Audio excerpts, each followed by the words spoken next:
is best for private money lending? Like, what type of professional is this industry best suited for? That's what we're going to talk about today. We're going to talk about the types of industries that I'm seeing in this space. We're going to talk about risk tolerance, and we're going to talk about just long-term plans. Okay. So first off, I will say that, as you know, I am an attorney. So I think that's definitely appropriate for this space. Another type of professional that I see a lot of are physicians, which shocks me, right? I'm seeing surgeons in the space. We have several surgeons in our private money lending community. I'm seeing just medical doctors, pharmacists in this space. Also seeing government workers. Yeah, like a lot of people who work for the federal government in this space, which is very surprising. And then I'm seeing real estate investors, like people who may work whatever job, but they are real estate investors and they're like, I want to be on both sides of real estate, right? I want to be on the funding side and I want to be on the investing side. And so those are the types of professionals I'm seeing. That's not to say that other professions cannot be in this space. Is just to say, like, that's really what I'm seeing most often. And I think what it has to do with is income. You know, high earners are definitely looking at private money lending. So people who are comfortable, have a good amount of discretionary income, they may have large retirement accounts that they're working with. They may have inherited a retirement account. Several people I've come across who have had a parent or spouse pass away and they inherited hundreds of thousands of dollars and they know about the stock market, but they actually want to do something else, something more meaningful, something more impactful, like private money lending. And they're like, okay, let me look at this, So those are the types of people that I'm seeing in the space. And it seems to work well for them because they can control the time they put in on the front end, right? They can invest in education, like a 4-week accelerator, like the one that I offer, get that set up going and be ready to do loans quickly. And then kind of sit back and wait, right? They have a way to get the education quickly and then deploy their funds while they continue in their profession. I'm also seeing interest from people like engineers, but in my experience, a lot of engineers that I've talked to have this feeling that private money lending is very risky. And I don't know if it's that engineers are more risk averse or what. I don't know. It's very interesting, but they have this perception of private money lending as being very risky, and so they're hesitant, but they have the access to capital and ability to enter the space, right? So those are the types of people that I'm seeing start these types of private money lending businesses and deploy their capital this way. In terms of risk, I asked a question on one of my intake forms about risk tolerance. And more often than not, people say, because I give 3 options. I say, like, is your risk tolerance low, moderate, or high? How would you classify yourself? And more often than not, I'm seeing moderate and high. Okay. Moderate risk tolerance and high risk tolerance. And I do think private money lending has a tendency to be viewed as a high risk investment. Now, I don't necessarily agree with that. I think that if you are doing secured lending backed by an asset that's appropriate for the loan amount, it's actually not that risky, right? There's way more risky investments, but that's just me. But I think people just tend to view the idea of giving money as risky. Oh man, it's getting dangerous over here.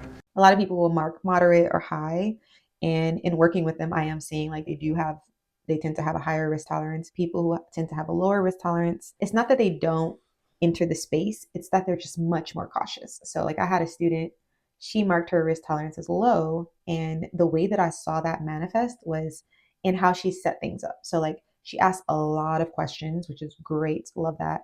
And she really wanted to make sure she was doing the right thing. So in terms of like how she set up her entity, or even just doing the homework in the program, she was like very meticulous about getting everything done. But I think that is because her risk tolerance is low and she was afraid of making a mistake. So that's how I see that kind of playing out.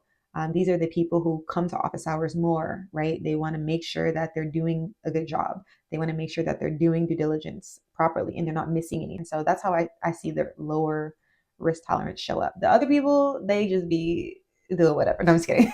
Like they still do the work, but they're much less worried about making a mistake or losing money. So that's what I'm seeing in terms of risk tolerance in this industry. And then in terms of planning, people that I'm seeing that enter the private money lending space have really thought about their money, right? They've really been thinking about and probably looking at the numbers and being like, why is my money not growing the way that I want it to grow, right? What I'm doing cannot be the end all be all, right? They may have done some real estate investments and believe that was going to set them free. And maybe it will set them free, but just not in the timeline that they want, right?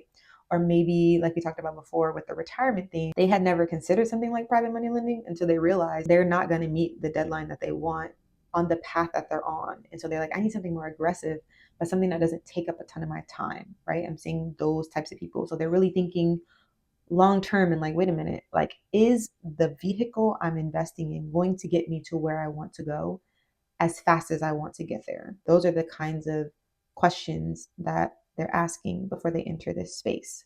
Or they're thinking, what can I do, or how can I be involved in real estate or in business without doing too much work, right? Like, how can I leverage my expertise or skills in an area without really leveraging them? Okay, so let me give you an example. Maybe this person runs a coaching company or coaching and consulting company, and they're thinking like, this is a lot of work. This is great, but I need to make money faster. I need more of my time back. That person may be thinking like, I have money, this extra money in my coaching company, or wherever, like, that can I be working better, right, for me, so I can maybe take some time off from this business, or how do I use this and my coaching knowledge to help somebody, right? And the thought comes up like, oh, or I help them get to this thought of like, well, you can provide loans to people who run a business like you do, right? People who are getting started in the coaching space and need startup funding. Like, and then they're like, oh my gosh, right? Because I understand the coaching business, because I run a coaching business and I have the capital to deploy. So when I put those two together, it's like, oh, I've made it more vertical and it's a new stream for my business, but doesn't require so much more time and energy, right? And I already have the resources for this. And so those are the kinds of questions people are asking before they enter the space. And that's the kind of long-term planning that they're doing. You've seen this even with me in some of the videos that I've made and sharing what my goals are and how I started, right? I work full time. I am a real estate investor, but at some point it's like, I have plans to retire early, and like continuing on the same path that I'm on, nothing that I'm doing is going to get me there. So what are my options, right? And this option of private money lending dropped in my lap, right?